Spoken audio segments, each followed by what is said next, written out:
ku soo dhawow channelka Galgalan News taabo calaamada guduudan ee subscribe kadibna ku dhufo gambaleerka si aad u heshid mar walba barnaamijyada iyo wararka aan soo gelino Galgalan News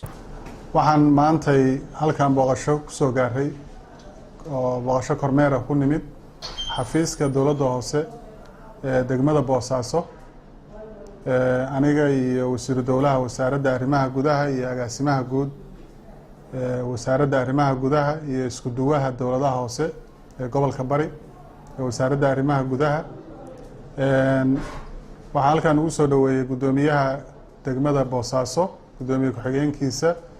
iyo guddiga joogtada ee golaha deegaanka waxaan kormeer ku sameynaa xafiisyada kala duwan ee degmadu halkan ka furan waxaan markii koowaad u mahad celinaynaa soo dhaweyntii qiimaha lahayd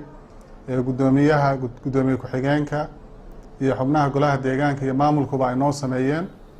iyo fududeyntii ay noo fududeeyeen inaan kormeer ku sameyno xafiisyada iyo howlaha kala duwan ee degmadu ay hayso runtii waxaan aragnay arrimo aad iyo aad loogu farxo nana farxad geliyay oo ay ka mid tahay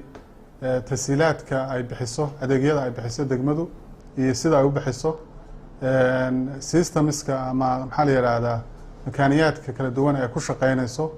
iyo xafiisyada kala duwan oo ah xafiisyo la dayactiray la hagaajiyay dadku meelaha ay ku shaqeynayaan ay tahay meelo quruxsan hadda waad u jeedaan halkan waa xafiiska gudoomiyaha bilicda iyo quruxda ka muuqatana waad u jeedaan iyo dawladnimada aad iyo aad baan uga mahad celinaynaa maamulka gudoomiyaha ku-xigeenkiisa iyo xubnaha golaha deegaanka ee gacanta ku haya degmada Boosaaso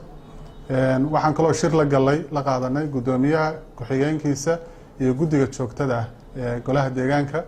waxaanu kala hadalay ka qayb qaadashada adkeynta iyo nabadgelyada iyagoo la fududeynaya